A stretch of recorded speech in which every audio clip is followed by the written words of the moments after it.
there, I'm Millie and I'm here with Melissa Bateson and Suzanne Desire from the Centre of Behaviour Evolution at Newcastle University. They are two of the four-strong group that led the research into whether honeybees have the ability to experience some form of human emotion. Could you tell us a little bit more about your research? For years it's been debated, both in the neuroscience community and outside, with the general population, whether animals have the ability to experience emotion. It is easy to believe that this, in some instances, when your pet appears to be upset, but as scientists, we have to prove evidence for this. Theory simply isn't enough. Not only this, it is of interest to see what animals have the capacity to feel emotion, like tendencies. Using this research, we can ask the question like, are emotions exclusive to higher order animals, or are lower order animals, like bees, able to hold such feelings? It's important, however, that from the evidence we have provided, we cannot conclude that honeybees have the ability to feel emotion. Our study is most certainly a step in the right direction to conclude this. Rather than observing genuine emotion, we are merely observing indicators, such as chemical signs known as neurotransmitters like serotonin and dopamine, and evidence of bias, making this discovery the first of its type as invertebrates. Sorry, could you please explain what you mean by the term invertebrates? Sorry about that, Millie. By the term invertebrates, we mean animals lacking a backbone, not like you or me. Insects can be classified under this term. In this case, honeybees. So for non-scientists reading a scientific paper, it could be extremely difficult. I most certainly struggled to understand some of the jargon myself. Would you be able to take this opportunity to explain how you came to your findings?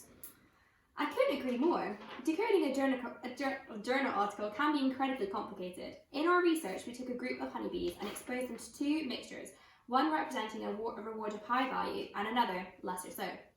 This is like presenting you with chocolate cake or an apple. Which one would you choose?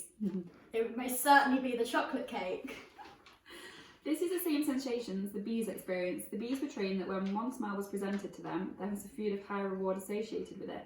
The alternative smell was associated to a food of less value. This conditioning is possible because honeybees are able to learn from their past experiences. After conditioning, half of the bees were exposed to a stimuli designed to mimic an attack from a predator. Both the non-disturbed bees and the disturbed bees were then exposed to the same two scents again, as well as several other mixtures made using different combinations of the two. This was performed without the presence of food. This agitated the bees, and were less likely to respond to the stimuli associated with the reward of less value, as well as the mixture predominantly made from this.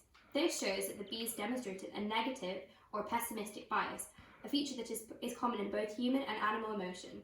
The experiment was repeated in different groups of bees, using different solutions to remove any unintended effects. For example, the bees may smell or taste a solution and have a response to it outside of what it is being measured. This is similar to the feeling of smelling your favourite food. Wow, that is a lot to take in. Would it possibly be that disturbing the bees has an influence on their response? That is a great question. We did initially assume that agitating bees could change their response. However, there was no change in response to the high value reward. Therefore, we can conclude this is not the case. Could you explain the chemical differences that you saw also?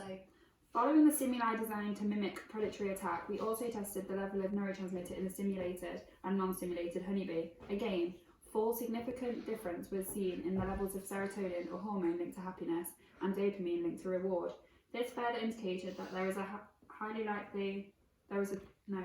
change in the emotional state of honeybees after being presented with this stimuli. We're running out of time, and thank you for unpicking the paper for us. Just quickly, could you please summarise where you think we can go from here? The possibilities are endless.